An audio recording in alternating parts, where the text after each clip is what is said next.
Good morning, welcome to another transfer review and what is going to be another busy day in the window. It's really picking up steam now, and as we head into the end of the month and towards the beginning of July, you're going to see that happen more and more. A few things to talk about today. We'll talk about the Newcastle Revolution, who is next for the Magpies. We'll talk about Romeo Lavia, what is happening with his future. Mason Mount, is that deal about to get done? We'll have a look at that as well. Tottenham Hotspur, we're going to also have a look at them too. So a lot to get into this morning, and then we're also going to talk about James Maddison as well within the Tottenham chat. What is the reality there? Are Newcastle out of that race? Okay, so let's just dive straight in to Newcastle this morning. Obviously, an amazing deal for them with Sandro Tonali joining for around 78 million euros. Incredible deal for the club, a real sign of the times at Newcastle. A real change in direction and shift. The signing shows what's going on at the club and the trajectory they have behind them now. But who is next to join? We do know there's been a contingent out in Italy. As I've reported on my Twitter, those of you who follow me will have seen that has been a strong area of interest for Newcastle. Lots of clubs with very good players who actually would really like big money fees for themselves because they've not got massive cash flow coming in. So what about Enrico Chiesa? Is that a possible deal? And Hernandez at AC Milan. Let's talk about Hernandez at AC Milan. That's a very difficult deal to get done. Newcastle are aware that's a very difficult deal to get done. A top football player, obviously, and an area of the pitch they want to strengthen. I still think at this point in time, on the 23rd of June at 8:56 in the morning, Newcastle are likely to go more home grown for that area of the pitch so far. But Hernandez is a player they very much like. They've looked at the details of the deal and it would be a very big deal to do. But at this point in time, a very difficult one to do. So we'll keep an eye on that. If they manage to pull that off, that would be another incredible piece of business by Newcastle United's board. But Federico Chiesa is a possibility for Newcastle, and there's a time that you probably would have never have thought of saying that. But that certainly is something that could happen. My understanding is Chiesa would be interested in a move to the Premier League, would be interested in the project at Newcastle as well. Obviously, his Italian teammate Tonali has now gone there, and could that help shift a move as well? You're looking at a big amount of money for Chiesa. I think Juventus will be looking for the same amount of money as they paid for Tonali, around that 78 million euro mark. Again, my understanding is that he's not just going to be walking out the club for pennies, but we'll keep an eye on that situation. But Chiesa himself, from his side of things, would be interested in this move, and it's a key position for Newcastle, an area of the pitch they would like to strengthen. Obviously a right-footed left winger. We know that St Maximin future currently up in the air. We know that they've looked at targets in this area, and Chiesa fits a lot of the mould. He's only 25 years old. He's contracted till 2025 as well. 2 years left on his deal. So it's a prime selling time for Juventus and prime buying time, if not, obviously not quite in his last year, for Newcastle United as well. I think this is really one to watch over the coming days. Keep an eye on Chiesa to Newcastle. This is certainly something that could pick up steam and would be yet again another unbelievable signing for the Magpies. Tottenham Hotspur obviously pushing on with their window as well. David Raya talks have stalled. They've obviously replaced him and brought in a #1 goalkeeper. But what about outfielders? What about in the middle of the park? Well, let's talk quickly about James Maddison. I've still not been told that Newcastle are out of this race, despite some reports. Not here to shout down any other journalists. I've still not been told that is the case. He's been a key target for Newcastle for a long time, but Spurs are pushing on to try and get James Maddison to the football club. We know they've made contact on player side. They've presented what they would like to do, and they'll soon have an official offer to Leicester for the player. They're going to insist and push on this. They really want him at the football club, but again, I'll just report what I'm told. My understanding is Newcastle are not out of this race. I've said the end of June, beginning of July, first 2 weeks was when this window will go bang. I think that's when you're going to see the likes of Maddison's and other actually sorted out. Their future will be sorted out. Next week could be key as well as we move into that for Maddison as well, so keep an eye out there. Yes, Spurs really are in the race, really do want him, but again, just to reiterate, I'm not told Newcastle are out of that completely either. And then there's Harvey Barnes on the left wing. Obviously, Barnes has been a player that's most coveted by a lot of football clubs.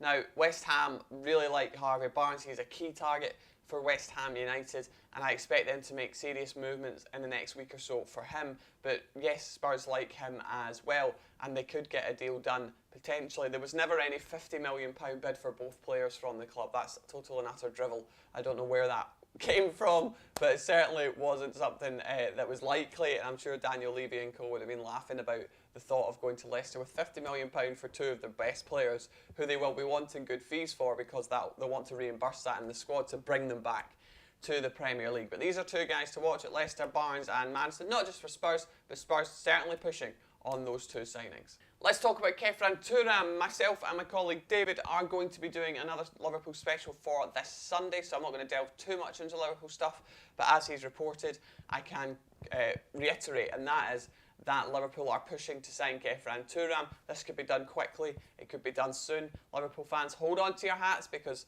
yes, that is one player that could be on his way to Liverpool. We know they've been keen, we know the players keen, and everything's heading in the right direction. So Kefran Thuram, almost a Liverpool player, and they will bring him in alongside Alexei McAllister. Would be a deal around £35 million, and they're trying to get that done. We know that the personal side of things is not an issue at all, and the player's keen to go. So that is closer now for Liverpool too. They're almost getting another one in the door. And then we spoke previously in the last video, you need to look out for the likes of Ryan Gravenberch at Bayern Munich on his future. If he knows he's not going to get as much game time, he will shoot up Liverpool's list of targets to become a key target for the club. We've also talked about Kone in previous videos.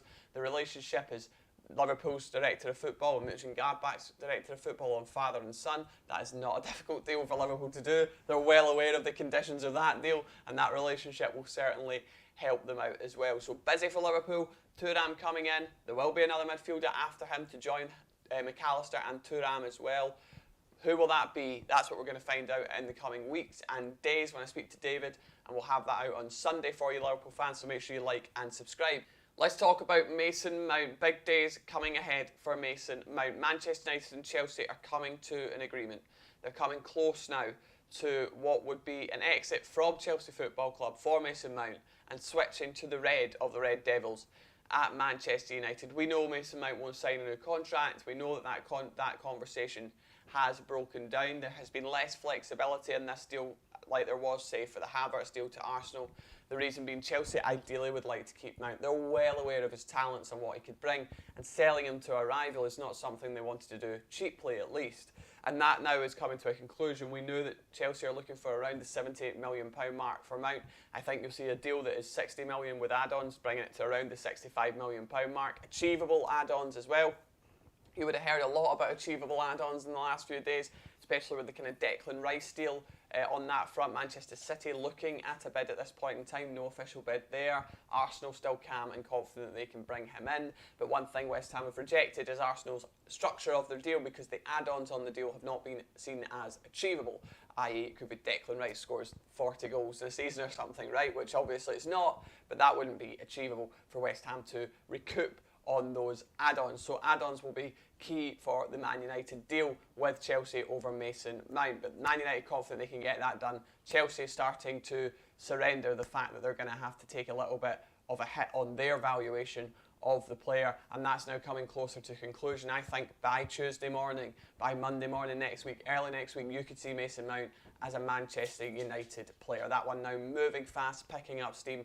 One of the biggest deals of the window, one of the biggest stories of the window coming to a conclusion. And by the way, just quickly on Declan Rice, there is now a sense among people you're talking to and people I'm talking to that this also could be coming to an end quite quickly. The Manchester City offer, if it comes in, could be quite interesting, because they are able to offer a deal that upfront has more value, and the add-ons certainly would be achievable and not a problem. It's whether they can convince Declan Rice, who the whole way through this I've been told wants a London stay, and Arsenal have been well in front in this race. So we'll see what happens in the coming days for that. Certainly another big deal to be done early in the window as well. We're only really early into the window yet, and a lot of big deals set to come to a conclusion, which is exciting for the rest of the window, because goodness me, God knows what is still to come. I'll need to really stock up on my caffeine. But I'd like to touch on Romeo Lavia.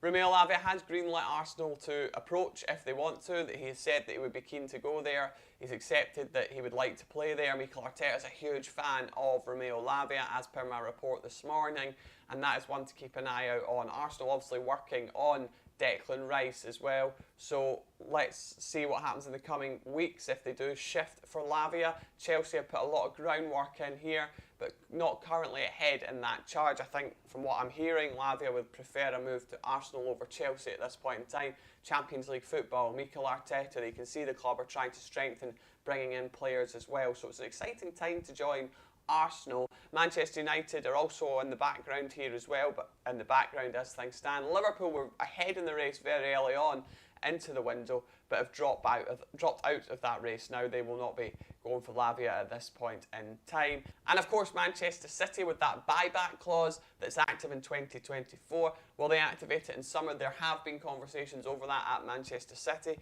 We'll wait and see if they go ahead with that. But Arsenal well and truly leading the race for Lavia. It's just waiting to see if they push the button and go straight after Rice over the next couple of weeks. Interesting times for Romeo Lavia, much wanted player, very talented player, still only a teenager. Played the most minutes of a teenager in the Premier League last season, was key to Southampton, and despite being in a squad that obviously struggled, showed glimpses of brilliance, none more so than at the Emirates Stadium in front of Mikel Arteta.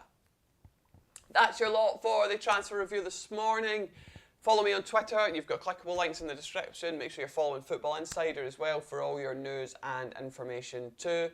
I'll keep the information coming as fast as I get it. We'll keep bringing you what we can when we get it. I'll stock up on more caffeine. And I'll see you on Sunday for a special on Liverpool with David. See you then. Cheerio.